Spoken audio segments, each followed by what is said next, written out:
ॐ नमो भगवते वासुदेवाय।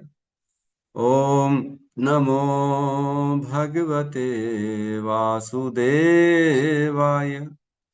ॐ नमो भगवते वासुदेवाय।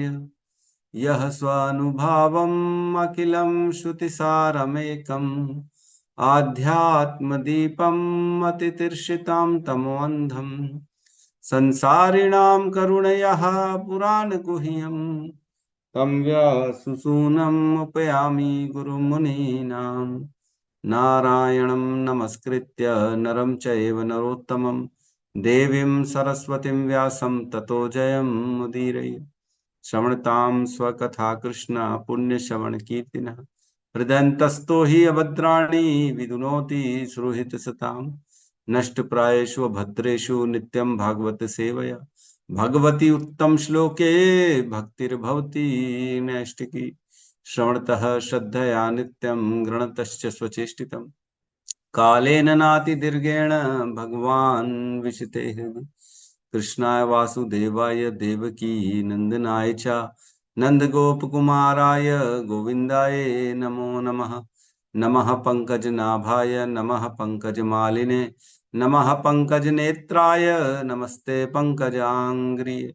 जय श्री कृष्ण चैतन्य प्रभु नित्यानंद श्री अद्वैत गदाधर श्रीवासादि गौर भक्त वृंद।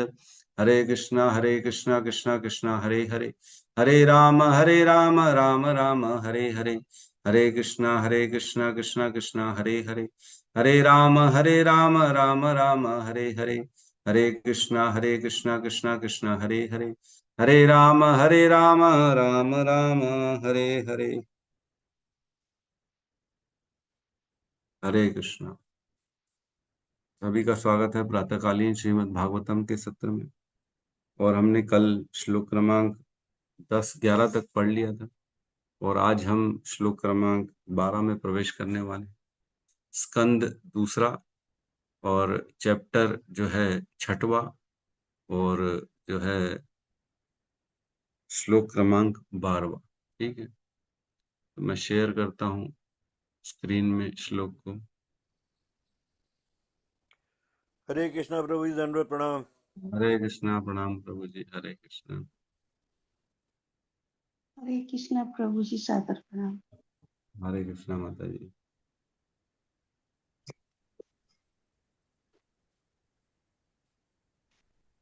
12वां नंबर श्लोक। हरे कृष्णा प्रभु जी, डटल प्रणाम। हरे कृष्णा माता जी प्रणाम। तो सभी को दिख रहा होगा 12वां श्लोक, जी जी प्रभु। है ना। तो स्कंद 2 अध्याय 6 श्लोक क्रमांक 12 साथ में दोहराएंगे मेरे पीछे पीछे।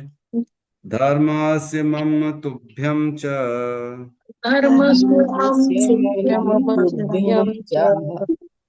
कुमाराणां भवस्य च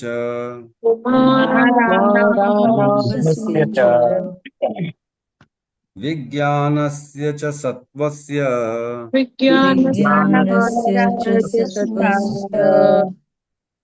परस्यात्मा परायणम्। धर्मस्य मम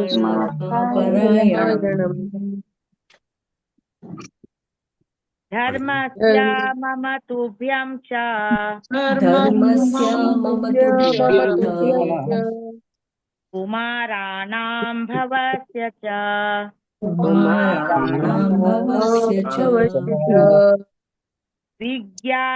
भवस्य च विज्ञानस्य च सत्त्वस्य परस्यात्मा परायणम्। धर्मस्य मम तुभ्यं च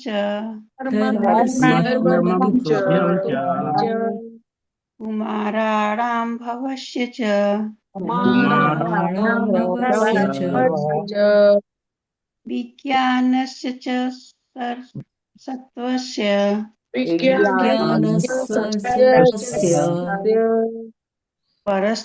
परस्यात्मा परायणम्।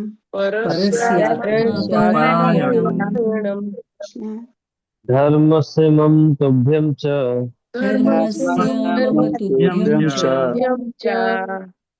कुमाराणां भवस्य च कुमाराणां भवस्य च विज्ञानस्य च सततस्य विज्ञानस्य च सत्त्वस्य परस्यात्मा परायणम्। परस्यात्मपरायणम्। अनुवाद। तथापि उन महापुरुष की चेतना धार्मिक सिद्धांतों का मेरा, तुम्हारा तथा चारों कुमारों सनक, सनंदन, सनातन तथा सनत कुमार का निवास स्थान है। यही चेतना सत्य तथा दिव्य ज्ञान का निवास स्थान है। ओम अज्ञानतिमिरन्धस्य ज्ञानाञ्जनशलाकया चक्षुरुन्मिलितं येन तस्मै श्री गुरुवे नमः। श्री चैतन्य मनोभीष्टं स्थापितं येन भूतले स्वयं रूपः कदा मह्यं ददाति स्वपदान्तिकं। वन्देऽहं श्रीगुरु श्रीयुत पदकमलं श्रीगुरून् वैष्णवांश्च श्रीरूपं सागरजातं सहगण रघुनाथान्वितं तं सजीवं साद्वैतं सावधूतं परिजन सहितं कृष्ण चैतन्य देवं श्री राधा कृष्ण पादान् सहगण ललिता श्री विशाखान्वितांश्च। हे कृष्ण करुणा सिंधु दीन बंधु जगतपते गोपेश गोपिका कांता राधा कांत नमस्तुते। तप्त कंचन गौरांगी राधे वृंदावनेश्वरी वृषभानुसुते देवी प्रणमामि हरिप्रिये। वाञ्छाकल्पतरुभ्यश्च कृपा सिन्धुभ्यैव च पतितानां पावनेभ्यो वैष्णवेभ्यो नमो नमः। नमो विष्णुपादाय कृष्णपृष्ठाय भूतले श्रीमते भक्ति वेदांत स्वामीति नामिने। नमस्ते सारस्वती देवे गौरवाणी प्रचारिणे निर्विशेष शून्यवादी पाश्चात्य देश तारिणे। जय श्री कृष्ण चैतन्य प्रभु नित्यानंद श्री अद्वैत गदाधर श्रीवासादि गौर भक्त वृंद। हरे कृष्णा कृष्णा कृष्णा हरे हरे, हरे राम राम राम हरे हरे। कृष्णा। सबका स्वागत है श्लोक क्रमांक 12 में। यहाँ कह रहे हैं, तथापि उन महापुरुषों की चेतना धार्मिक सिद्धांतों का मेरा, तुम्हारा तथा चारों कुमारों। तो मेरा और तुम्हारा, मेरा कौन, तुम्हारा कौन? मेरा मतलब कौन? कौन बोल रहा है ये श्लोक? कौन श्लोक बोल रहा है ये? हाँ, ब्रह्मा जी। ब्रह्मा जी। यस, ब्रह्मा जी। और तुम्हारा मतलब? नारद जी। यस, एकदम ठीक है। नहीं तो नारद भूल ही जाएंगे ब्रह्मा जो नारद। कौन बोल रहा है, किसको बोल रहा है, याद ही नहीं रहेगा, है ना। तो ठीक है, मेरा मतलब ब्रह्मा जी का, तुम्हारा मीन्स नारद जी का, है ना। तो ब्रह्मा जी का और नारद जी का, दोनों का, और उन महापुरुष की चेतना का वर्णन चल रहा है। हमने ऑलरेडी पढ़ा कि इस अध्याय में भगवान के विराट रूप का जो है अलग अलग दृष्टांत दिया जा रहा है कि वह विराट रूप किस किस चीज का आश्रय है ना। विराट रूप के कौन से अंग किस चीज के आश्रय प्रदान करने वाले हैं। तो यहाँ कह रहे हैं, धर्मस्य मम तुभ्यम च। धर्मस्य मीन्स धर्म, बेसिकली जो धर्म है वो धर्म को फॉलो करने वाले, या धर्मराज स्वयं यमराज जो हैं, जो धर्म के सिद्धांतों को फॉलो करते हैं, यमराज जी, या अपने जीवन में जो भी व्यक्ति धर्म को फॉलो करता है उसकी भी बात यहाँ पे करी जा रही है। तो धर्मस्य, जो धर्म को फॉलो करने वाले हैं, तो सबसे पहले तो यमराज हो गए, बाकी भी अन्य जो जो व्यक्ति धर्म को फॉलो करते हैं। मम मीन्स ब्रह्मा जी, तुभ्यम मीन्स नारद जी, च धर्मस्य मम तुभ्यम च, हम तीनों का, और कुमाराणाम चारों कुमारों का, भवस्य च, भवस्य कौन है यहाँ पे? शिवजी, शिवजी का भी, है ना। यद्यपि शिवजी अनुवाद में नहीं लिखा है, परंतु शब्दार्थ में शिवजी लिखा हुआ है ना। भवस्य च, शिवजी का भी। अब क्या है, इन सभी का क्या है? विज्ञानस्य च सत्वस्य। विज्ञानस्य मीन्स बुद्धि का, जो दिव्य ज्ञान है, जिसके पास भी भगवान का दिव्य ज्ञान है, वह बुद्धि, उस बुद्धि का भी निवास स्थान क्या है वो बताएंगे। और च सत्वस्य च, सत्वस्य, सत्वस्य मीन्स अंतःकरण, है ना। अंतःकरण मीन्स हमने जाना मन, बुद्धि, अहंकार और चित्त, इसको अंतःकरण कहते हैं। तो ऐसे व्यक्ति की बुद्धि जो धार्मिक सिद्धांतों में लगी हुई है, उसके अंतःकरण का भी क्या है? परस्यात्मा परायणम।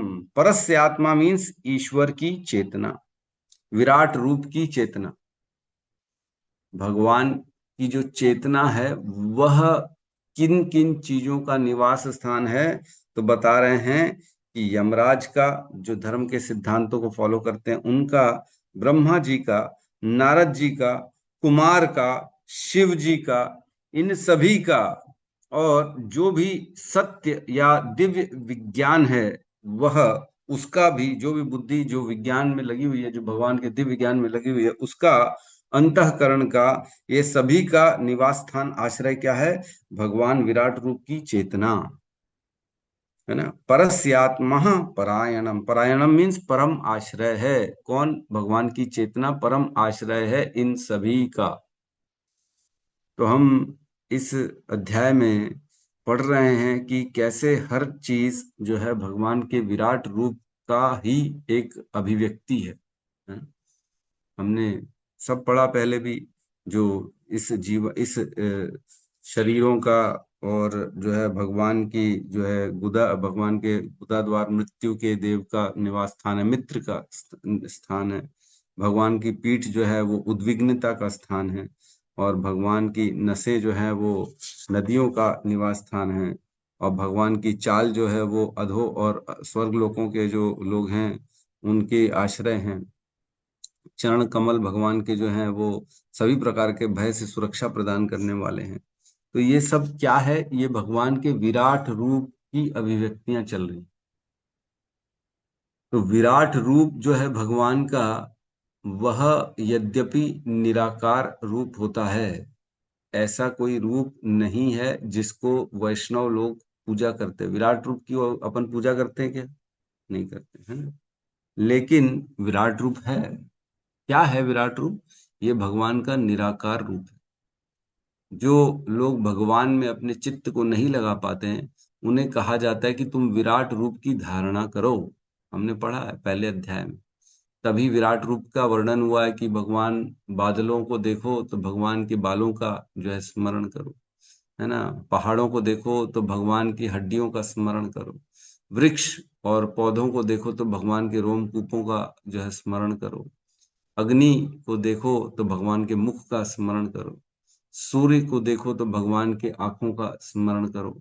इस प्रकार अनेक सी चीजें हमने पढ़ी थी, जिसमें भगवान के निराकार रूप की धारणा, जो विराट रूप है, उसकी धारणा करने के लिए बताया गया था। जो भगवान के विग्रह में या भगवान के दो भुजी रूप में अपने चित्त को नहीं लगा पाता है, उसके लिए, मतलब अर्थात जो कृष्ण को भगवान नहीं मानता है या उसकी आस्था नहीं है भगवान में, वह उसको बताया गया कि आप निराकार रूप में अपना भगवान का चिंतन कर सकते।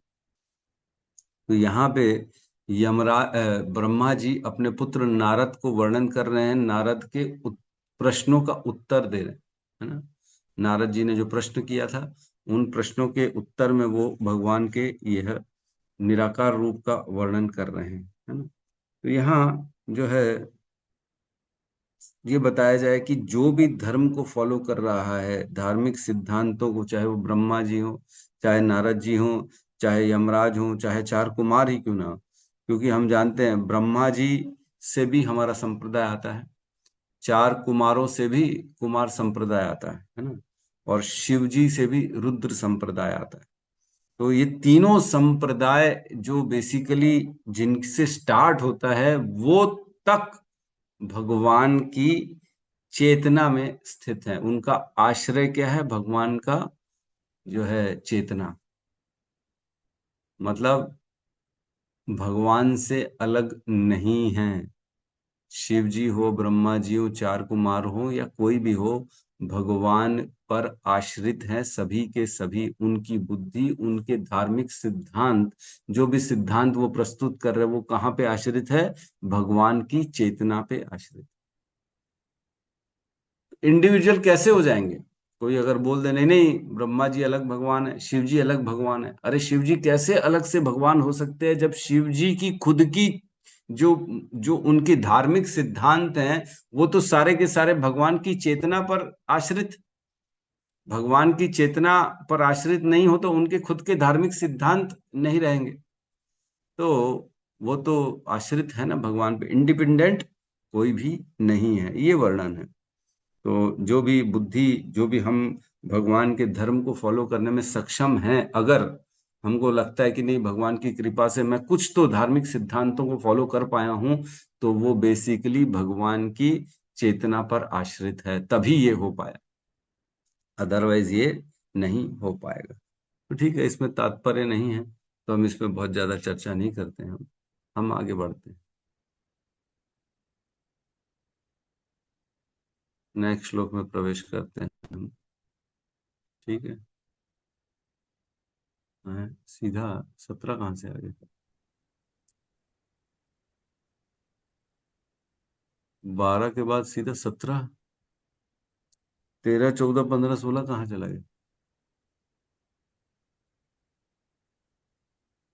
अरे बोल, ये तो मुश्किल हो गया, 12 के बाद नहीं है इसमें। ठीक है, तो हम अपनी अपनी पुस्तक से, जो भागवतम रखी होगी आपके पास, सबके पास, उसमें से पढ़ लीजिए, है ना, क्योंकि अब है नहीं शेयर गायब हो गया, उसमें 3-4 श्लोक गायब हो गए।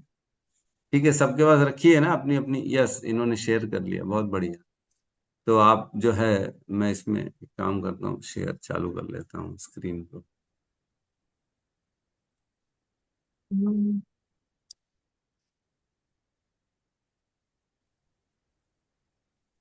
ठीक है, सभी को दिख रहा होगा? जी प्रभु। हाँ, दिख रहा है। ठीक जी है, जी दिख रहा है।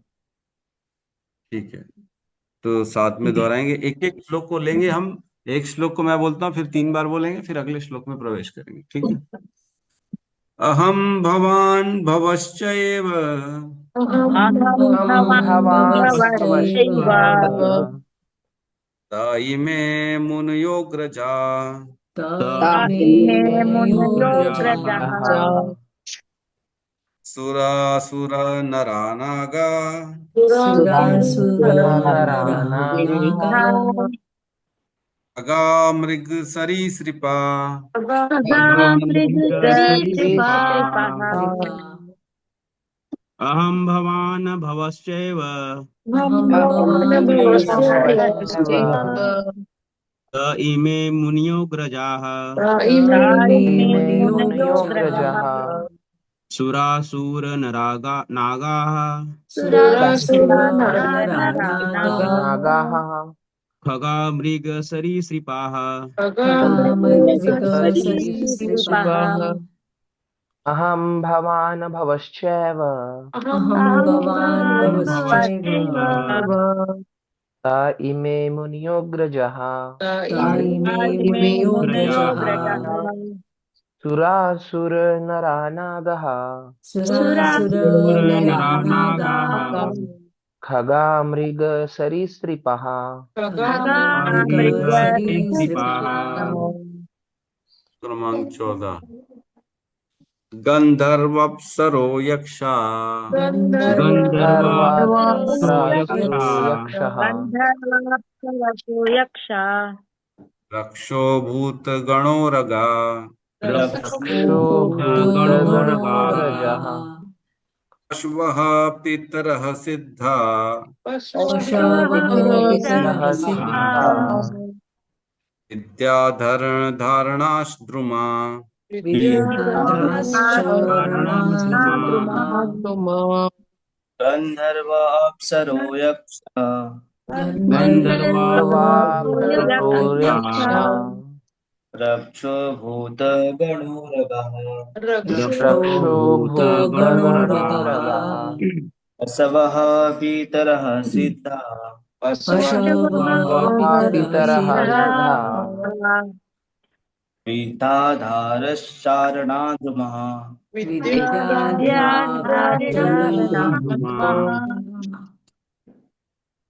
गन्धर्वाप्सरसो यक्षा गन्धर्वाप्सरसो रक्षो भूतगणोरगा भूतगणोरगः पशवः पितरः सिद्धा पशवः पितरः सिद्धाः विद्याधराश्चारणाद्रुमः विद्याधराश्चारणाद्रुमः श्लोक क्रमांक 15।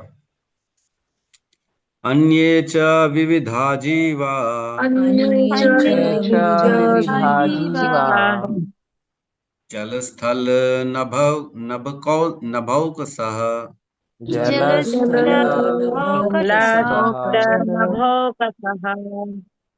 ग्रहाक्षकेतवस्तारा ग्रहकेतवस्तारः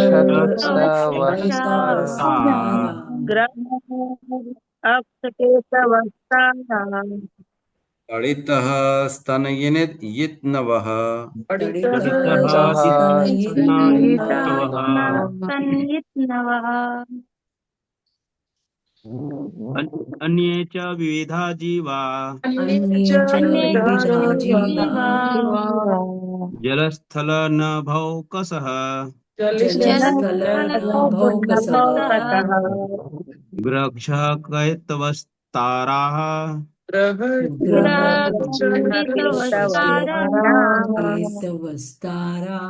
तडितः स्तनयिनवः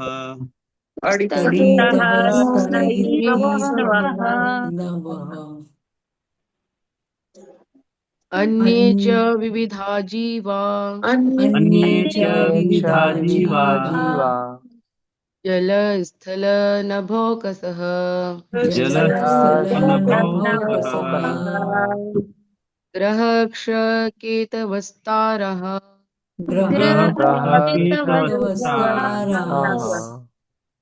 तडितः स्तनयिनवः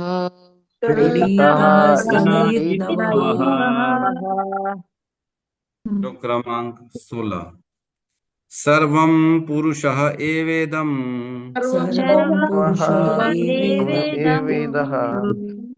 भूतं भव्यं भवच्च यत्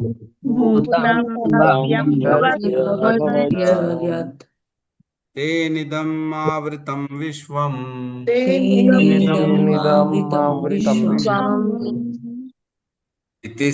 वितिस्तिम् अधितिष्ठति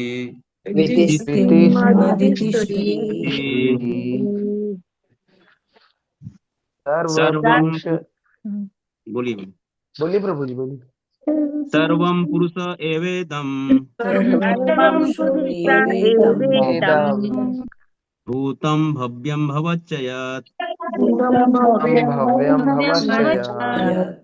तेनेदम् आवृतं विश्वम् वितस्तिम् अधितिष्ठति।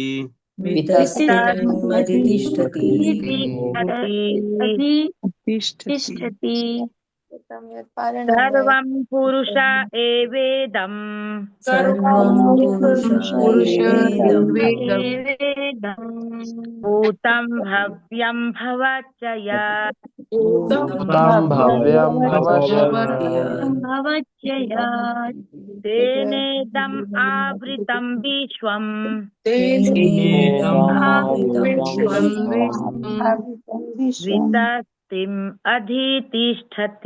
वितस्तिम् अधितिष्ठति। हरे कृष्ण। अनुवाद। हरे कृष्ण। अनुवाद। मुझसे लेकर तुम तक भव शिव तक जितने भी बड़े बड़े ऋषि मुनि तुमसे पहले हुए हैं वे देवतागण असुरगण नाग मनुष्य पक्षी पशु सरीसृप इत्यादि तथा समस्त ब्रह्मांडों की समस्त दृश्य अभिव्यक्तियां यथा ग्रह नक्षत्र उच्छल तारे सितारे विद्युत गर्जन तथा विभिन्न लोकों के निवासी यथा गंधर्व अप्सरा यक्ष राक्षस भूतगण उर्ग पशु पितर सिद्ध विद्याधर चारण एवं अन्य विविध प्रकार के जीव जिनमें पक्षी पशु तथा वृक्ष एवं अन्य जो कुछ भी हो सकता है सभी सम्मिलित है। वे सभी भूत वर्तमान तथा भविष्य सभी कालों में श्री भगवान के विराट रूप द्वारा आच्छादित हैं। यद्यपि वे इन सब से परे रहते हैं और सदैव एक बलिष्ठ आकार के रूप में रहते हैं। तो यहाँ पे इस श्लोक में ब्रह्मा जी ने सबको कवर कर लिया, सबको। ऐसी कोई चीज नहीं है, ऐसा कोई जीव नहीं है, ऐसी कोई वस्तु नहीं है जो भविष्य में, भूत में या वर्तमान में हो जो कि भगवान से अलग हो, भगवान से इतर कुछ भी नहीं है, ये कह रहे हैं ब्रह्मा। लोक में कह रहे हैं अहम मीन्स मैं, भवान मीन्स नारद, भवश्च मीन्स शिव जी, त इमे मुनियोग्रज, और अन्य अन्य मुनियोग्रज, अग्रज मीन्स बड़े, तुम्हारे सीनियर, जो हे नारद तुम्हारे सीनियर जितने भी, तुम्हारे पहले भी जितने मुनि जन आए ना, मुनियो अग्रह मीन्स जो तुम्हारे पहले मुनि जन आए वे भी सारे के सारे, सुर असुर नरा नागा, सुर मीन्स जो भगवान के जो देवता होते हैं सुर, असुर मीन्स जो भगवान के विरोधी पार्टी वाले हैं वो असुर, नर नागा जो भी मनुष्य हैं, और नाग जितने भी हैं उनकी बात चल रही, नागलोक के निवासी। खगा मृग सरीसृपा, खगा मीन्स पक्षी, मृग मीन्स पशु, सरीसृपा मीन्स रेंगने वाले जीव, जितने रेप्टाइल्स होते हैं उनकी बात चल रही। गंधर्व अप्सरो यक्षः, ये ऊपर के लोगों की बात चल रही है, जो गंधर्व होते हैं, गाने वाले होते हैं, और अप्सराएं आप जानते ही हैं, अनेक अप्सराएं हुई जो स्वर्गलोक में जो है देवताओं को जो है लोग मतलब उनके एंटरटेनमेंट करती हैं, जो भी है। यक्षः, यक्ष भी एक प्रकार के जीव होते हैं। और रक्षो भूत गणो रगा, रक्षो भूत गणो उर्गः, ये भी अलग अलग तरह के जो हैं जीव की बात चल रही है। पशवः पितरः सिद्धा, पशवः मीन्स जो है पशु या अन्य अन्य जो होंगे, पितर मीन्स पितृलोक में रहने वाले, सिद्धा मीन्स सिद्ध लोक में रहने वाले जो हैं। विद्याधर चारणः, ये भी एक प्रकार के विभिन्न लोक के निवासी होते हैं, इनकी भी बात चल रही। और क्या कह रहे हैं, द्रुमः मीन्स वनस्पतियां, जितने भी जो पौधे होते हैं जो हमें लाभ प्रदान करते हैं वो सारे के सारे द्रुमः वनस्पति। अन्य अनेकानेक च, अच्छा इसके बाद मैं जो बोल पा रहा हूं चाहे नहीं बोल पा रहा हूं, अन्य और एक्सेट्रा एक्सेट्रा एक्सेट्रा, जो इंक्लूड है चाहे नॉन इंक्लूडिव है, सबको मान लो। अब अन्य च विविधा जीवा, और अन्य च विविधा जीवा, और जितने भी जीव हैं जो मैं नहीं बोल पा रहा हूँ, ब्रह्मा जी कह रहे उनको भी तुम मान लो, चाहे वो जल में रहने वाले हो, जल स्थल नभौ कसह, जल में रहने वाले हो चाहे स्थल में रहने वाले हो, मीन्स चाहे पानी में रहने वाले हो चाहे जमीन में रहने वाले हो, नभ औ कसह चाहे आकाश में उड़ने वाले क्यों ना हो, जितने भी जीव हैं उन सभी को। इसके अलावा ग्रह अक्ष केतवस तारा, ग्रह मंडल जो अनेक अनेक ग्रह हैं, अक्ष मीन्स प्रभावशाली नक्षत्र, और केतवह मीन्स पुच्छल तारा, और अन्य अन्य और भी तारे तारे जो बड़े हुए हैं इस ब्रह्मांड में, वो सारे के सारे। तड़िक स्तन यिनित, तड़िक स्तन यित नवह, तड़िक मीन्स बिजली जो होती है, चमक होती है ना आकाश में, याद होगा आपको, यह तड़िक हमने पढ़ा था नारद जी के टाइम में। नारद जी जब पूर्व जन्म में वो दासी के पुत्र थे, तब उन्होंने भगवान की जो है फिर घर बार छोड़ के चले गए थे भगवान की जो है भजन करने। तब भगवान का भजन करते करते भगवान उनके हृदय में प्रकट हो गए थे एक बार, है ना। भगवान उनको हृदय में प्रकट होके उनको बात करी, उनको बताया कि हे नारद, इस जीवन में तुझे इतना ही दर्शन दूंगा मैं, अब जब तू शरीर छोड़ेगा तब अगले जीवन में सीधा डायरेक्ट मेरे पास आएगा। तब उन्होंने फिर बहुत प्रयास किया भगवान को जो है दोबारा हृदय में देखने का, तो वो नहीं हो पाया। फिर उन्होंने क्या किया, भगवान का भजन किया चारों ओर। फिर जब उनके प्राण निकलने की बात आई, तब आया कि तड़िक के समान यह शरीर छूटा और नया शरीर प्राप्त हो गया उनको, पार्षद का शरीर, है ना। बिजली की चमक जैसे होती है वैसे ही हुआ, और ये शरीर छूटा और पार्षद का शरीर प्राप्त हो गया। ये हमने नारद जी की कथा में सुना था, तड़िक वहां पे बताया था। तो यहाँ कह रहे तड़िक मीन्स वो जो बिजली की चमक होती है, और स्तन यत्नवह, स्तन यत्नवह मीन्स बादलों का गर्जन, चाहे जो अनेक बादल आपस में टकराते हैं उनसे जो आवाज प्रकट होती है, सब कुछ वह क्या है? सर्वम पुरुषम एव इदम, सब कुछ, सारी वस्तुएं, सर्वम, वह पुरुष जो है, वह जो विराट रूप है भगवान का, सर्वम, ये सब कुछ, एव इदम, उन्हीं के अंतर्गत है, उन्हीं से ही सृष्ट हुआ है। और क्या कह रहे हैं? भूतम भव्यम भवच्चयत। भूतम मीन्स जो भूतकाल में, भव्यम मीन्स जो वर्तमान में, और भवच्च मीन्स जो भविष्य में जो भी जीव होगा, जो भी वस्तुएं होंगी, हर चीज भगवान के ही सृष्टि है और कुछ नहीं। भगवान से इतर कुछ भी नहीं है। हर चीज, जो वस्तु हम देख रहे हैं, चाहे जीव हो, चाहे वस्तु हो, डेड हो, मैटर हो, लिव हो, अलाइव हो, मूवेबल हो, इमूवेबल हो, या वर्तमान में हो, भूत में, भविष्य में, जो भी कुछ है, वो भगवान से इतर नहीं है, वह भगवान की सृष्टि ही है। और क्या करें? तेन इदम आवृतम विश्वम, ये सभी, पूरा जो विश्व है, यह पूरा का पूरा विश्व, तेन इदम आवृतम, वह भगवान के आवरण से ढका हुआ है। जिस प्रकार हम देखते हैं, यह हमारा जो पृथ्वी है बादलों से ढकी हुई है, आकाश से ढका हुआ है कि नहीं ढका हुआ है ना? हम जब देखते हैं पृथ्वी को, तो पूरा एक लेयर एटमॉस्फेयर की हवा से, वह पूरी पृथ्वी हवा से ढकी हुई।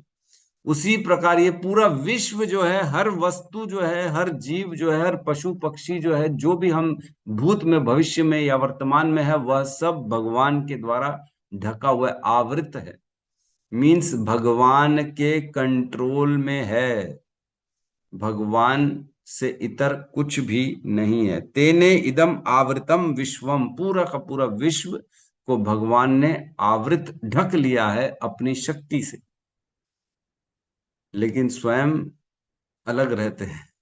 भगवान की शक्ति, भगवान का जो विराट रूप है, उससे यह पूरा जगत कंट्रोल्ड है। भगवान का विराट रूप उसी पूरे सभी का आश्रय स्थान है, लेकिन स्वयं भगवान इससे अलग है। भगवान अपने धाम में अलग रहते हैं। जरूरी नहीं है कि वो इसमें इन्वॉल्व होंगे तभी ये सृष्टि चलेगी। भगवान की इच्छा मात्र से पूरी यह सृष्टि चलती। और क्या कह रहे हैं? वितस्तिम अधितिष्ठति। वितस्तिम अधितिष्ठति मीन्स एक बलिष्ठ अधिक है इससे। मतलब जो आवरण है केवल इस विश्व तक नहीं सीमित है, वो एक बलिष्ठ मीन्स एक बित्ता 8 इंच के बराबर, वह एक्स्ट्रा है। इसका अर्थ थोड़ा समझने पड़ेगा। ये एक उपमा दी जा रही है कि ऐसा नहीं है कि जितना विश्व है, भगवान केवल विश्व को आवृत किए हुए, ढके हुए, भगवान उससे अधिक है, ये कहने का मतलब है।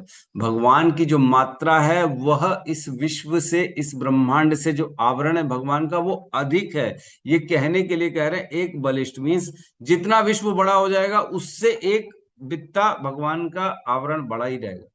मतलब विश्व भगवान के अंदर ही रहेगा और भगवान का आवरण हमेशा उससे बड़ा ही रहेगा। भगवान के आवरण के बाहर कुछ भी नहीं जा सकता, ये कहने का है ना। बलिष्ठ, वितिष्ठम अधितिष्ठति मीन्स एक बलिष्ठ मीन्स एक बित्ता मीन्स 8 इंच 10 इंच के बराबर भगवान का आवरण अधिक है। ये उपमा दी जा रही है ना। ये ऐसा तो ये थोड़ा सा मैं भी पढ़ रहा था, कल हमने पढ़ा था भगवान जो परमात्मा है उनका साइज क्या है? एक बित्ते के बराबर। प्रादेश मात्रम पुरुषम वसंतम, है ना। केचित स्वदेह आंतर हृदय अवकाशे प्रदेश मात्रम पुरुषम वसंतम चतुर्भुजम शंख रथांग, चतुर्भुजम शंख रथांग, कौन सा चौथे? शंखम, है ना। और क्या है? गदाधरम पुरुषम धारणया, गदाधरम धारणया स्मरंती। इस प्रकार से भगवान के चारों हाथों की बात हुई थी। जो भगवान जो हमारे हृदय में परमात्मा रहते हैं उनका वर्णन हुआ था दूसरे स्कंद के दूसरे अध्याय में। केचित, केचित मीन्स कुछ लोग जो होते हैं वो लोग, केचित हृदय अवकाशे, स्वदेह आंतर हृदय अवकाशे, उनके हृदय के अंतर, जो उनके शरीर के अंदर, स्वदेह अंतर हृदय अवकाश, हृदय के जो देश में है, एक पुरुषम प्रदेश मात्रम पुरुषम वसंतम। प्रदेश मात्र मीन्स बित्ते के बराबर 8 इंची के बराबर। पुरुषम वसंतम एक पुरुष रहते हैं, कौन? परमात्मा रहते हैं। चतुर्भुजम उनके जो है 4 भुज हैं।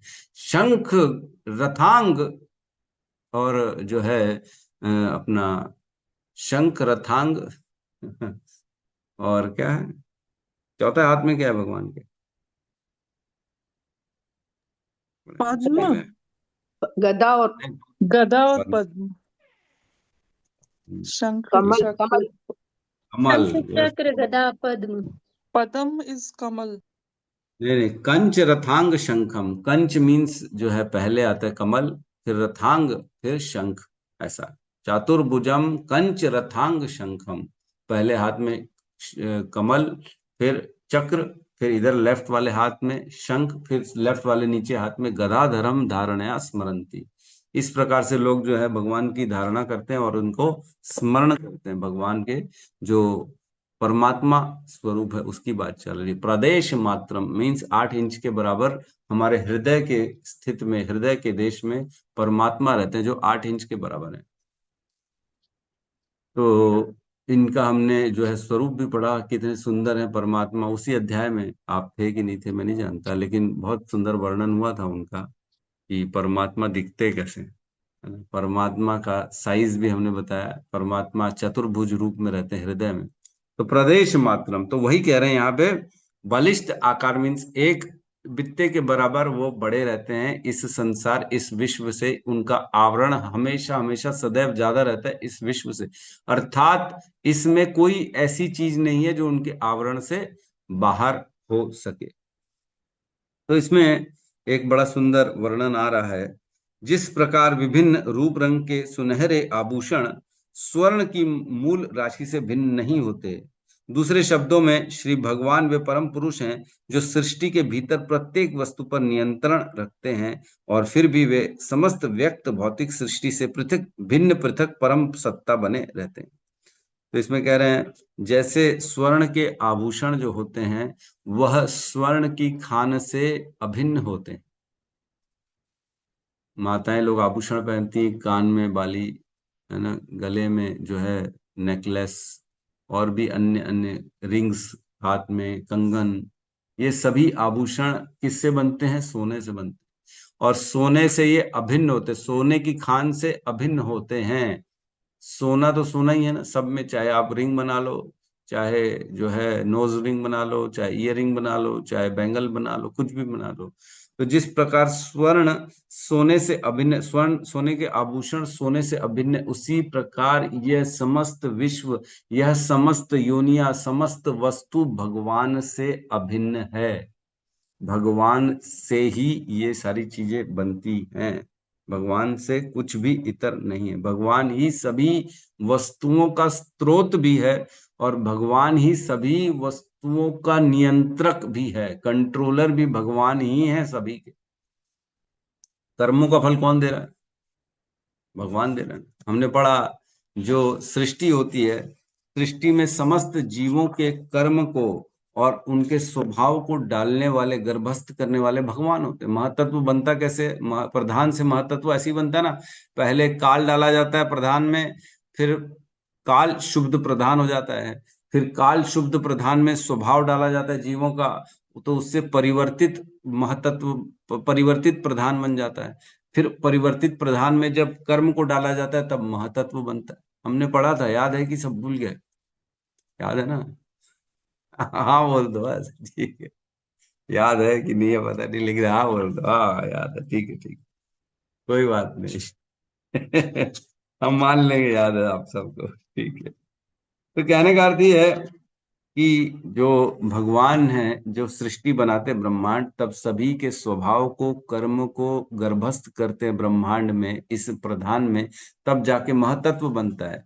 मीन्स भगवान ही है जो सभी को नियंत्रण में रखे हैं, क्योंकि भगवान ही उनके कर्म और स्वभाव को डालते हैं, जिससे कि व्यक्ति कंट्रोल्ड रहता है। वो अपने स्वभाव में काम करता है और कर्मों के अनुसार उसके जीवन में सुख और दुख आते हैं। तो इसका पीछे का सारा जो है काम भगवान करते हैं और हमें लगता है कि करने वाला तो मैं हूं। आई एम द डूअर, ये हमें लगता है। इसके लास्ट लाइन में जो लिखा है पूरे जो वो कि बालिष्ट वाला, तो इसका अर्थ ये है कि पूरे विश्व को भगवान ढकते हैं और उसके बाद उससे अधिक बने रहते हैं, और पूरा जगत भगवान के अंतर्गत आता है, और सदैव सदैव भगवान उससे 10 उंगल अधिक रहते हैं। ये उपमा दी जा रही है ना, इसमें कोई बहुत ज्यादा वो नहीं। तो बेसिकली यहाँ पे अचिंत भेदाभेद का वर्णन है कि जो भौतिक वस्तुएं हैं वो यद्यपि भगवान की हैं, भगवान से इतर कुछ भी नहीं है। ये क्या है? अचिंत भेदाभेद। अचिंत भेदाभेद जो चैतन्य महाप्रभु ने हमारी सिद्धांत, हमारा जो फिलॉसफी है, ब्रह्म माधव गौड़ीय परंपरा जो है हमारा, उसका फिलॉसफी, हमारा आधार क्या है? अचिंत भेदाभेद। भगवान से हम भिन्न भी हैं और अभिन्न भी हैं, भेद है भी और नहीं भी है। और अचिंत मीन्स जिसको समझना बड़ा मुश्किल है, अचिंत जिसको आसानी से आदमी चिंतन नहीं कर सकता। जैसे अगर हम चर्चा करें, है ना, बहुत सी चीजें हैं, जैसे हम चर्चा करें कि सोने के आभूषण और सोने की खान, है ना, यद्यपि दोनों में कोई भेद नहीं है। सोने में और सोने के आभूषण में भेद है क्या? नहीं है। लेकिन भेद है भी क्या? रिंग सोना है, हाँ सोना तो है, लेकिन रिंग सोने से अलग भी है, वह एक अंगूठी बन चुकी है। तो भेद है भी और भेद नहीं भी है, तो अचिंत भेदाभेद। जैसे सूर्य का प्रकाश है और सूर्य, दोनों में भेद है कि नहीं है? भेद है भी और नहीं भी है। बिना सूर्य के प्रकाश नहीं, और प्रकाश है तो दिखता है, हमें पता पड़ता है सूर्य है, लेकिन सूर्य से प्रकाश आता है, प्रकाश से सूर्य नहीं आता। तो दोनों एक दूसरे के, प्रकाश सूर्य पर ही आधारित है, प्रकाश बिना सूर्य के हो ही नहीं सकता।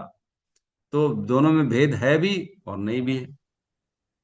दोनों का अस्तित्व अलग बनता है, लेकिन एक दूसरे, प्रकाश बिना सूर्य के तो हो ही नहीं सकता, इसलिए भेद है भी और नहीं भी। उसी प्रकार जैसे जीव भगवान से अचिंत भेदाभेद, भेद है भी और नहीं भी। हम भी सच्चिदानंद हैं, भगवान भी सच्चिदानंद, कोई भेद नहीं है। लेकिन भगवान विभु हैं, हम अणु हैं। भगवान बहुत बड़े हैं, हम उनके एक छोटे से कण के मात्र हैं। तो भेद है भी और नहीं भी है। जैसे भगवान में और भगवान के नाम में भेद है भी और नहीं भी है। भगवान कहते हैं ना, मैं तो अपने नाम के रूप में, कली काले नाम रूपे कृष्ण अवतार। कलयुग में भगवान नाम के रूप में अवतार ले रहे हैं। तो नाम भगवान है, लेकिन भगवान से अलग भी है। भगवान का विग्रह और भगवान दोनों अलग भी हैं और नहीं भी है। अचिंत भेदाभेद, भेद है भी और नहीं भी है। भगवान तो स्वयं विग्रह में आ जाते हैं। तो क्या सिर्फ विग्रह भगवान है? नहीं नहीं नहीं नहीं, विग्रह में भगवान है, लेकिन भगवान अलग है, अपने गोलोक वृंदावन में वहां रहते हैं। तो विग्रह में कौन है? विग्रह में भी भगवान है। तो दोनों में भेद है कि नहीं है? भेद है भी और नहीं भी है। दोनों दृष्टि से देखें तो भेद है और नहीं है। ठीक है, समझ में आ रहा ना? पूरा संसार उसी प्रकार भगवान से भिन्न है भी और नहीं भी है। बिना भगवान के संसार नहीं है।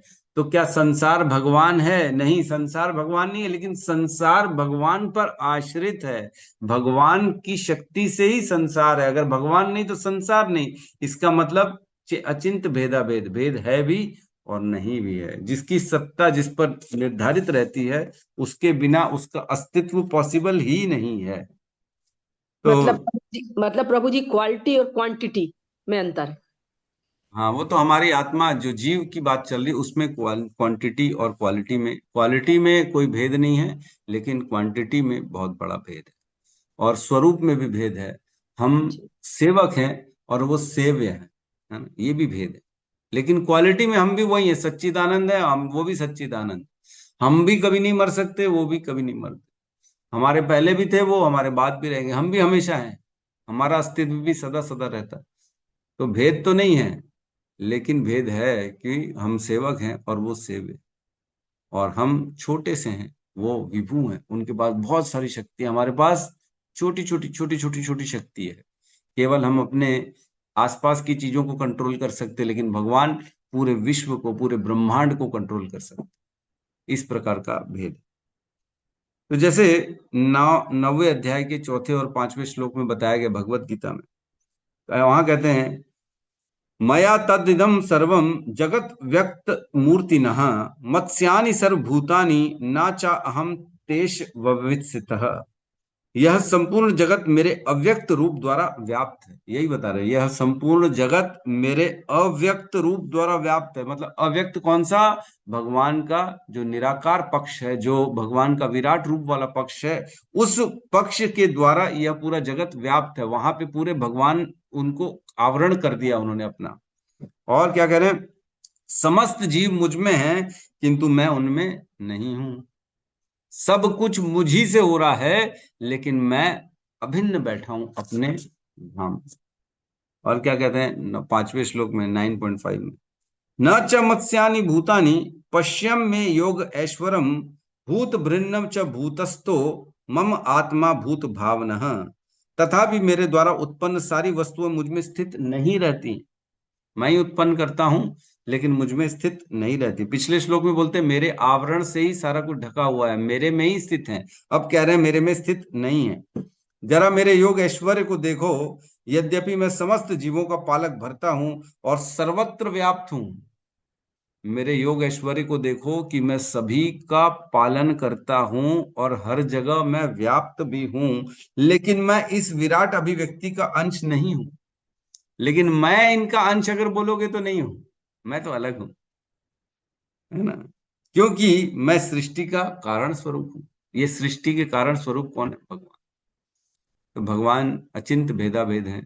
भगवान अपनी शक्तियों से इस पूरे जगत को जो है चलाते हैं। भगवान एक आवरण की तरह इस पूरे विश्व को ढके हुए हैं, लेकिन भगवान इस विश्व से अलग हैं। भगवान की सत्ता अलग चलती है। 6 नंबर श्लोक में कहते हैं यथा आकाश स्तुतो नित्यम वायु सर्वत्र गो महान तथा सर्वाणि भूतानि मत्स्यानि इत्युपधार्यः। जिस प्रकार सर्वत्र प्रवाहमान प्रबल वायु सदैव आकाश में स्थित रहती है, उसी प्रकार समस्त उत्पन्न प्राणियों को मुझ में स्थित जानो। आकाश कहाँ नहीं है? ऐसा कोई स्थान है जहां आकाश नहीं है? हर कहीं आकाश है। अच्छा, आकाश सबसे हल्का होता है क्या? आकाश सबसे हल्का होता है मेरे ख्याल से, है ना? पत्थर और जो भी आप देखें, लोहा देखें, रेत देखें, पानी देखें, सबसे हल्का आकाश होता है मेरे ख्याल से। लेकिन आकाश हर जगह है। आकाश में पूरी पृथ्वी तैर रही है। देखा जाए तो पृथ्वी कहाँ तैर रही है? आकाश में तैर रही है। तो आकाश में पृथ्वी है, तो पृथ्वी को धारण करने वाला कौन हुआ? आकाश हुआ। तो आकाश यद्यपि हर कहीं है, यद्यपि आकाश बड़ा सूक्ष्म है, आकाश इतना सूक्ष्म है कि उसको देखा भी नहीं जा सकता, लेकिन वह हर जगह व्याप्त है और हर जगह आकाश ने मतलब हर वस्तु को आकाश ने धारण किया हुआ। भगवान कह रहे यथा आकाश स्थितो नित्यम, जहां जैसे नित्य आकाश हर कहीं है, ऐसी कोई स्थान नहीं है जहां आकाश नहीं है। वायु सर्वत्र गो महान, वह वायु को भी धारण करने वाला कौन है? आकाश। जो महान वायु है उसको भी धारण कौन करता है? आकाश। देखो, आकाश को वायु को आकाश ने धारण किया हुआ है और वायु को पृथ्वी ने धारण किया हुआ है।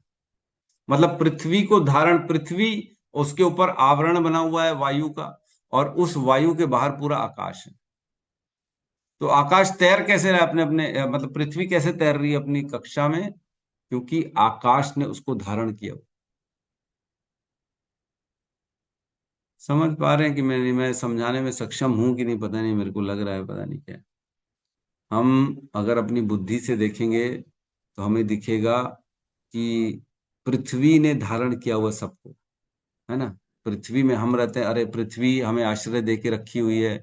पृथ्वी है तो मकान है, पृथ्वी है तो वायु है, पृथ्वी है तो सब कुछ है।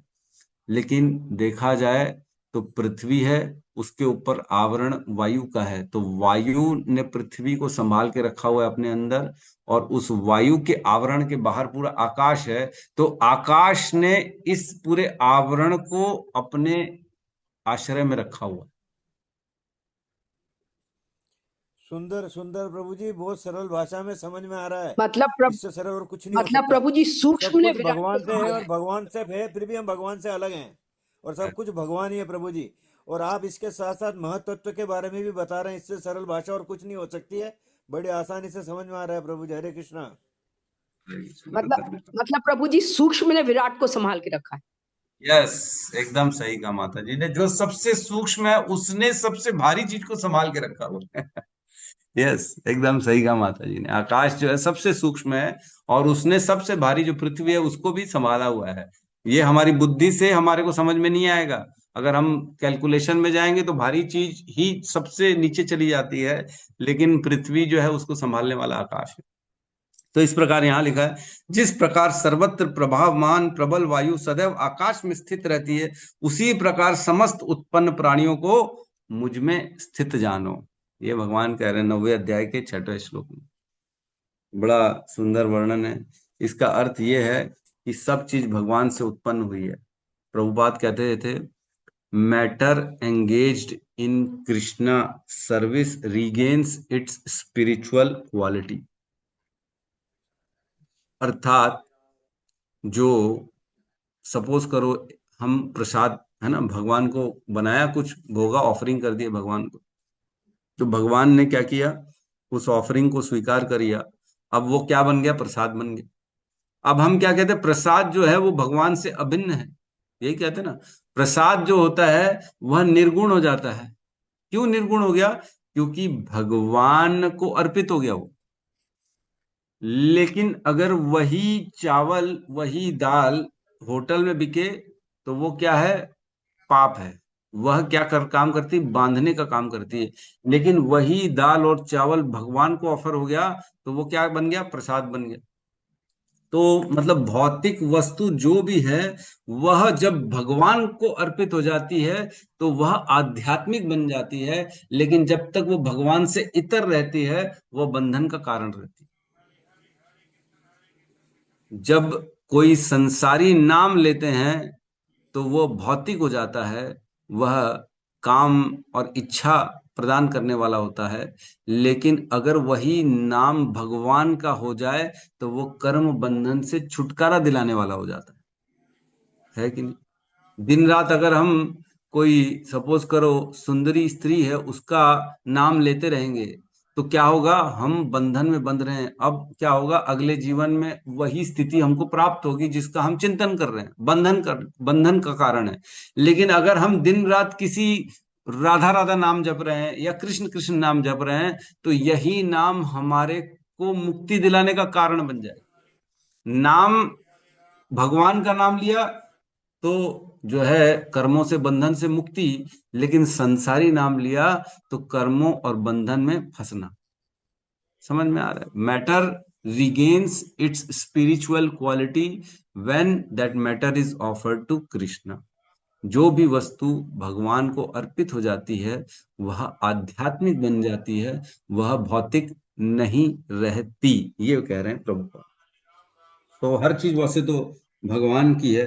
हम जितना जितना अपने हृदय में भगवान को देखते हैं, भगवान हम ये जितना ये देखते हैं कि वस्तुओं को भोगने वाला मैं हूं, अर्थात हम उतना माया में।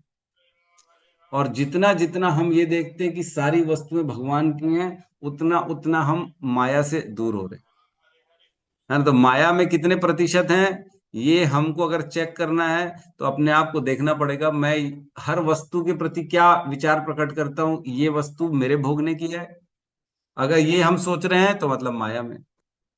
कोई भी वस्तु का कारण अगर मैं हूं या मेरे लिए बनी है, अगर इस प्रकार का विचार है तो हम माया में। जो जितना भोगने के बारे में सोच रहा है, वस्तुओं के बारे में सोच रहा है, वह उतना भगवान से दूर है। ठीक है, जितना हम वस्तुओं को भगवान से संबंधित देखते हैं उतना हम आध्यात्मिक ज्ञान में प्रखर हो रहे, उतना हमारे अंदर भक्ति बढ़ रही। तो बेसिकली बहुत सुंदर इसमें प्रभुपाद ने बोला है कि मानव जीवन शुद्धिकरण के लिए मिला है ना। ये तभी जो है समझेंगे जब हृदय शुद्ध होगा। यह पूरा जीवन हमें मिला ही इसलिए है ताकि हम अपने आप को, अपने हृदय को शुद्ध कर सकें। कैसे? भगवान का नाम जप के, भगवान का प्रसाद पाके, भगवान को वस्तुएं ऑफर करके, भगवान की सेवा करके, भगवान के विग्रह की सेवा करके, भगवान के ग्रंथों को पढ़ के, भगवान की कथाओं का श्रवण करके, भगवान को अर्पित तुलसी दल को सुगंध सूंघ के। तो ये सारे करने से क्या होगा? हमारा जीवन शुद्ध होगा, हमारा हृदय शुद्ध होगा, और यही जीवन का उद्देश्य है। जीवन मिला ही इसीलिए है ताकि हम अपने आप को शुद्ध कर सके और अपने इस जो कामकाज है, जो फिनिश योर जॉब, प्रभुपाद बोलते थे finish your job and go back to Godhead. अपना काम पूरा करो और भगवान के धाम वापस जाओ। तो अपना काम क्या है? हमारा काम यह है अपने आप को शुद्ध करना। शुद्ध करेंगे, मनुष्य शरीर में ही शुद्धि पॉसिबल है, अदरवाइज किसी शरीर में शुद्धि पॉसिबल है ना। और यस, माता जी बोल रही है 7 बज गए हैं, तो यस पारण कर लेते हैं। सबके पास अपना अपना रखा ही होगा, जो है सबने अपने पास लाके, तो सब एक लोग साथ में बोलते हैं, है ना। क्या श्लोक है? तव प्रसाद स्वीकारात् कृतम यत् पारणम मया व्रतानेन संतुष्ट स्वस्तिम भक्ति प्रयच्छ में। हरि बोल, हरे कृष्णा। ठीक है, सब अपना पारण कर लीजिए। तव प्रसाद स्वीकारात् कृतम यत् पारणम मया, है ना। क्या है? स्वस्तिम भक्ति प्रयच्छ में, भगवान मुझे अपनी भक्ति व्रतानेन संतुष्ट स्वस्तिम भक्ति प्रयच्छ में। तो इसको प्रकार आप अपना अपना पारण कर सकते हैं। ठीक है, तो यहाँ कह रहे हैं कि मनुष्य का जीवन का उद्देश्य यही है कि अपने आप को शुद्ध करे और इस संसार में जो है अपने आप को फंसाए ना, और हर वस्तु को भगवान से इतर ना देखे। हर वस्तु भगवान के द्वारा कंट्रोल्ड है, भगवान के द्वारा ही आश्रित है, भगवान ने ही उसकी सृष्टि करी है, मैंने नहीं करी है।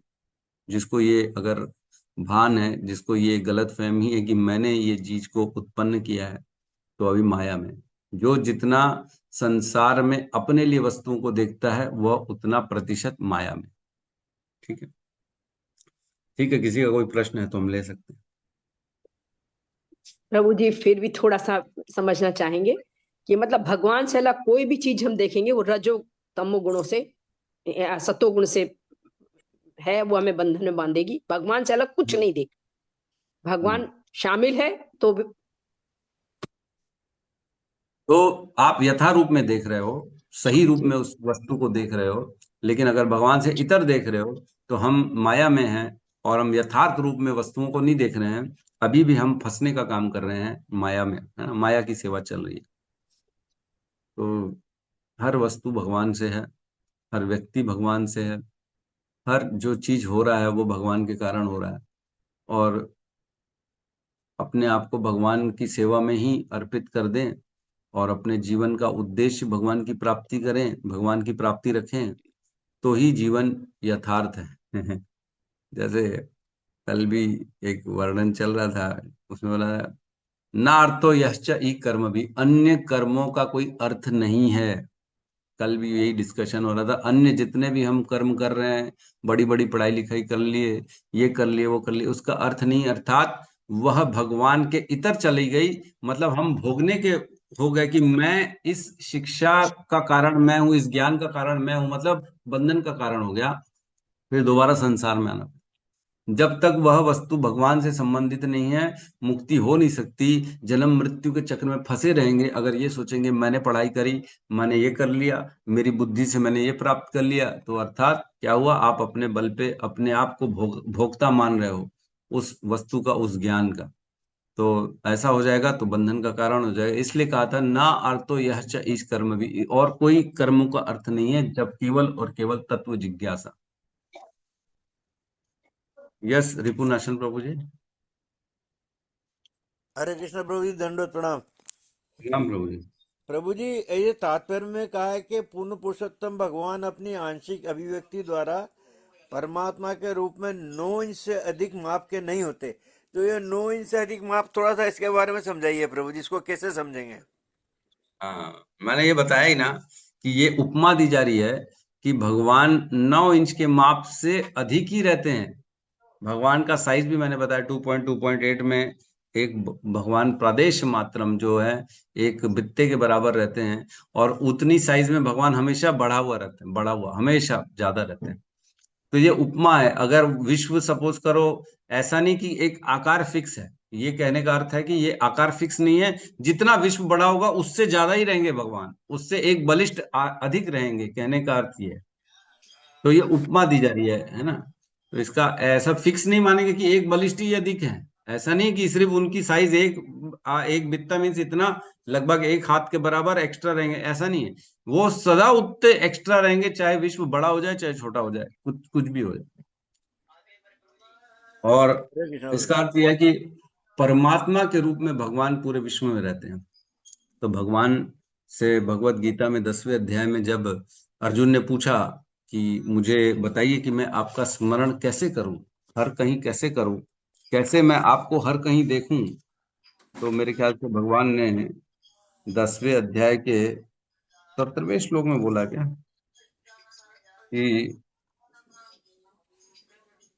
है ना, हाँ 17वें अध्याय में अर्जुन कहते हैं 17वें श्लोक में 10.17, हे कृष्ण, हे परम योगी, मैं किस तरह आपका निरंतर चिंतन करूं और आपको कैसे जानूं। हे भगवान, आपका स्मरण किन किन रूपों में किया जाए। तो पूरे विश्व का स्मरण करने मतलब विश्व को भगवान से जुड़ा हुआ देखने के लिए हम कैसी दृष्टि रखें, क्या देखें, तो क्या स्मरण करें, ये बताइए। तब भगवान ने अपने ऐश्वर्यों का वर्णन किया कि पर्वतों में मैं हूँ, सिंहों में मैं हूँ, जल का स्वाद मैं हूँ, ये मैं हूँ, वो मैं हूँ, सब भगवान ने कहा मैं भी, ये भी हूँ, वो भी।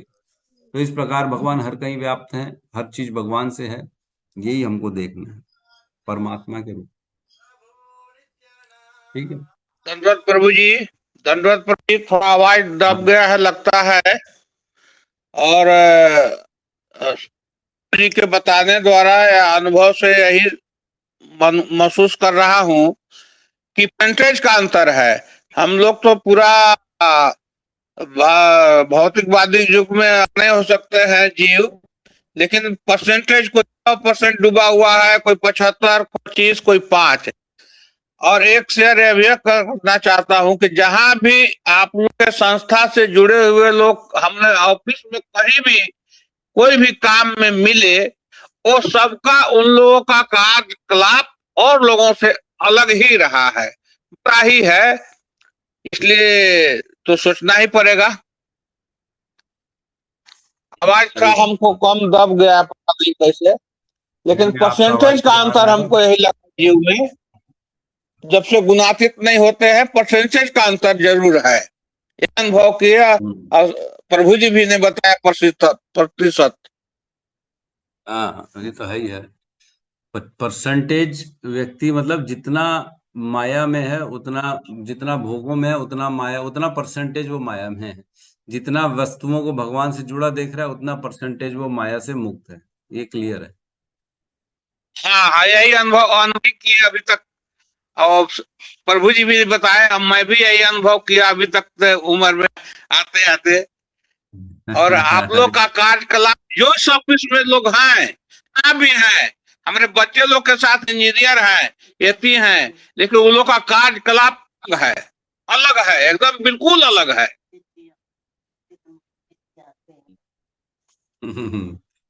धन्यवाद। शास्त्र सदा वही बात बोलते हैं जो यथावत होती है। जो ज्ञान में होगा वो शास्त्र को तुरंत स्वीकार कर लेगा, और जो ज्ञान में नहीं, अज्ञान में होगा, भौतिकता में होगा, वो ज्ञान को, शास्त्र को रिजेक्ट कर देगा। नहीं नहीं, अरे ऐसा थोड़ी है जी, हम मेहनत करते हैं, हमने जो है शिक्षा ग्रहण करी तो इसके कारण हम हो गए, हमने जो है अपनी बुद्धि से अपना साम्राज्य खड़ा किया, हमने अपनी बुद्धि से अपना धंधा स्टार्ट किया, हमने अपनी बुद्धि से इंजीनियरिंग करी, डॉक्टर बनी, अब हम डॉक्टर बन के बड़े आदमी बन गए, तो हमारी बुद्धि का कारण है, हम ही उसके कारण है। तो ये जो है माया है, ये व्यक्ति माया में है। वो नहीं लंबा चौड़ा लेक्चर प्रभु जी नहीं कुछ होने को है, लंबा चौड़ा अलग से लेक्चर देने से हम लोग को कुछ नहीं होने को है। धन्यवाद धन्यवाद। जैसा अन्य किसी और को कुछ कहना है तो दंडवत ठीक है, प्रभु जी, नहीं तो हम दंडवत दंडवत, साष्टांग दंडवत। यस यस, प्रणाम प्रभु जी, बहुत बहुत धन्यवाद प्रभु जी, बहुत बहुत धन्यवाद। ठीक है, तो टाइम हो मैं गया पारण का। पारण तो कर लिया ना हमने सबने, श्लोक बोल के पारण अच्छा हो अच्छा, चुका, ओ आपने ही अच्छा, हम तो बोला। नहीं किया इसलिए नहीं समझ पाए। कर लीजिए, आप सब कर लीजिए। तो कल जो माता जी से थोड़ा सा डिस्कशन हो गया था, उस बारे में मैं बताना चाहूंगा कि मैंने थोड़ा सा और विचार किया। ना अर्थो अन्यो, ना अर्थो यश्च ही कर्म भी, अन्य कर्मों का कोई अर्थ नहीं है। इसका अर्थ एक और निकलता है कि जब तक हम इस संसार से, जन्म मृत्यु के चक्र से निकलने के बारे में कोई कार्य नहीं करते हैं, कोई विचार नहीं करते हैं, तो इसके अलावा सभी कार्य जो होते हैं वो बंधन बांधने का काम करते हैं, इसलिए उसका कोई अर्थ नहीं है। अगर हम कितना भी पढ़ लें, लेकिन जी अगले प्रभु जी। जन्म में, आप बोलने तो दीजिए। आपको म्यूट करना पड़ेगा। ठीक है, तो अगर हम कोई भी पढ़ाई कर रहे हैं तो हम उसको जो है, अगर शरीर छूट जाता है तो दोबारा जब जन्म मिलेगा तो फिर से उसको पढ़ना पड़ेगा, ABCD से दोबारा स्टार्ट करना पड़ेगा, इसलिए उसका कोई अर्थ नहीं है। अगर इस जीवन में हम डॉक्टर बन गए, इस जीवन में हमने पढ़ के इंजीनियर बन लिए, CA बन गए, और अगर शरीर छूट गया, दोबारा मनुष्य का जीवन मिला, तो फिर से दोबारा शिक्षा प्राप्त करनी पड़ेगी, ABCD से चालू करना पड़ेगा। इसका अर्थ ये हुआ कि पूरा बेफेल हो गया, पूरा व्यर्थ हो गया, इसका कोई अर्थ नहीं हुआ। ये इसका अर्थ निकलता है कि जब तक भगवान की भक्ति, भगवान का ज्ञान हम इस संसार में ग्रहण नहीं कर लें, अन्य सभी कार्य व्यर्थ हैं, क्योंकि वह फिर से शुरू से, जीरो से स्टार्ट करना पड़ेगा। लेकिन जो आध्यात्म भक्ति का ज्ञान है, वो जितना लिया अगले जीवन में उतना वापस मिलता है, अगले जीवन में वहां से स्टार्ट करना पड़ता है जितनी हमने भक्ति पूर्व जीवन में करी है। मतलब पूर्व जीवन में भक्ति करी हुई भगवत गीता का ज्ञान, भागवतम का ज्ञान यथा रूप में अगले जीवन में भी ट्रांसफर होता है, लेकिन अन्य सभी ज्ञान, अन्य सभी डिग्रियां, अन्य सभी शिक्षाएं वो जीरो हो जाती है, अगले जीवन में जीरो से स्टार्ट करना पड़े। तो इस प्रकार सभी कर्म व्यर्थ हैं, ये कहने का अर्थ है। तो लगता है कल माता जी को थोड़ा सा ज्यादा ही बुरा लग गया है ना उनको। ठीक है, क्या कर सकते। ठीक है, बहुत बहुत धन्यवाद। सभी यहाँ पे हरे कृष्ण महामंत्र का उच्चारण करते हैं। और यस, रघुनाथ दास जी कहिए। आपका म्यूट है प्रभु जी, अनम्यूट करिए। हरे कृष्णा प्रभु जी, दंडवत प्रणाम जी। प्रभु जी, जो आपने बताया ना प्रभु जी कि हाँ, जो भी हमारी यौगिक साधनाएं हैं वो इस जन्म की अगली जन्म में भी ट्रांसफर होती है। तो प्रभु जी, इसको सबसे अच्छा उदाहरण ना जड़ भरत का हम समझ सकते हैं। क्योंकि जड़ भरत जो है वो जब हिरण का जन्म जन्म जब उन्होंने लिया, तो उनको सारी बातें अपनी याद थी प्रभु जी, यौगिक साधना उन्होंने इतनी की हुई थी। इसलिए हिरण बनने के बाद भी वो सबसे मतलब जैसे बड़े हुए विरक्त हो गए थे। और उसके बाद इवन जड़ भरत भी बने प्रभु जी, तब भी उनको उनके दोनों जन्मों का याद था। क्योंकि उन्होंने जब इतनी साधनाएं कर ली थी, तो इससे बहुत ही अच्छे से हम समझ सकते हैं प्रभु जी।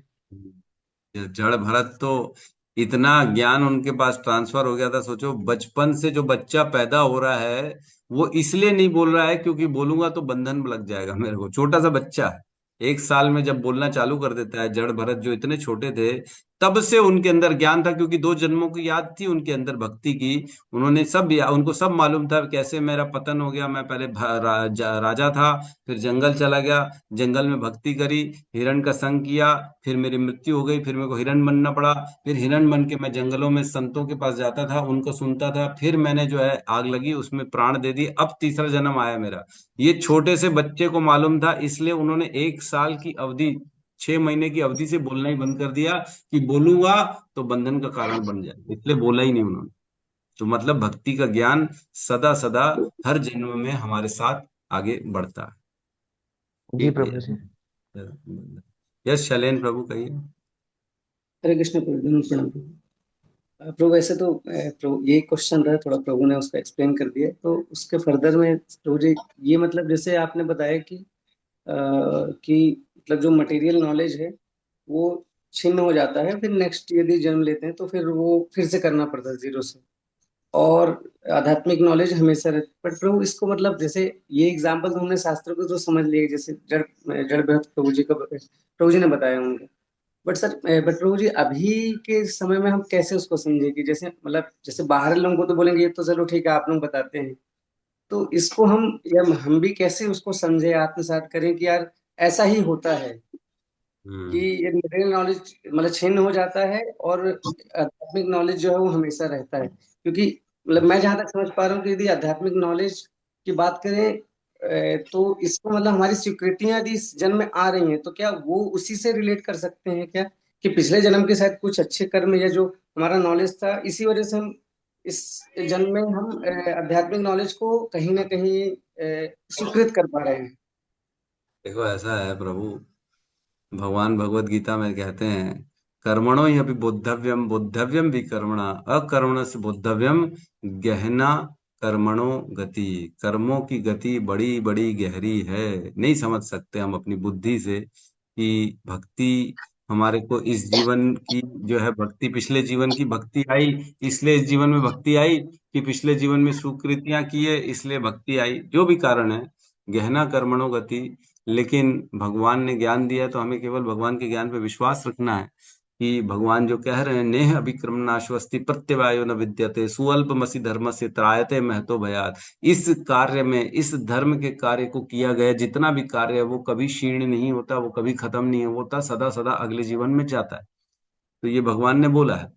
और उसके बाद भी बोला है, बहुनाम जन्मनाम अन्ते ज्ञानवान माम प्रपद्यते। बहुत बहुत जन्मों के बाद जब ज्ञानी हो जाता है व्यक्ति, उसका ज्ञान इकट्ठे इकट्ठे होते होते होते होते होते बहुत जन्मों में पूरा ज्ञान आ जाता है उसको, तब वो मेरी शरण में आता है। वासुदेवम सर्वम इति स महात्मा सुदुर्लभ। वह महात्मा दुर्लभ है क्योंकि वह पूरे ज्ञान को एकत्रित किया हुआ है बहुत सारे जीवनों में, अब वह मेरी शरण में आ चुका है। तो किसी को देख के कहना कि ये शायद इसकी स्वीकृतियां हैं या इसकी भक्ति है, ये मुश्किल है कहना, क्योंकि हम वैसे ही बद्ध हैं। हम तो आंखों के सामने कुछ पड़ा रहता है उसको भी देख के यथारूप में नहीं बता सकते कि ये क्या बना है, कैसे बना है, क्यों बना है ना। तो फिर हम इतना गहरा से विषय में हम नहीं जान सकते। लेकिन बहुत से एग्जाम्पल ऐसे हैं, जैसे छोटे छोटे बच्चों का हमने देखा है वीडियो, कई बच्चा जो है बचपन से श्लोकों को बोल रहा है, कई बच्चा बचपन से कीर्तन में इतना अच्छा है। मैं बताया जैसे हम पखानजूर गए थे, एक छोटा सा बच्चा जिसने जीवन में कभी मृदंग न देखा न बजाया, उसने पहली बार सेंटर में आके इतना अच्छा मृदंग बजा रहा है जितना कि हम नहीं बजा सकते। छोटा बच्चा 8 साल का मुश्किल से होगा। तो ये क्वालिटी कहाँ से आ गई, कैसे आ गई उसके पास मृदंग बजाने की क्वालिटी? उसके घर में तो नहीं था, उसने सीखा तो नहीं, कोई ट्रेनिंग तो ली नहीं, लेकिन मृदंग बहुत अच्छा बजा रहा है। हम बड़े जितने हैं 30-40 साल के 50 साल के हम लोग हैं, हम नहीं बजा सकते उतना अच्छा वो 8 साल का बच्चा बजा रहा है।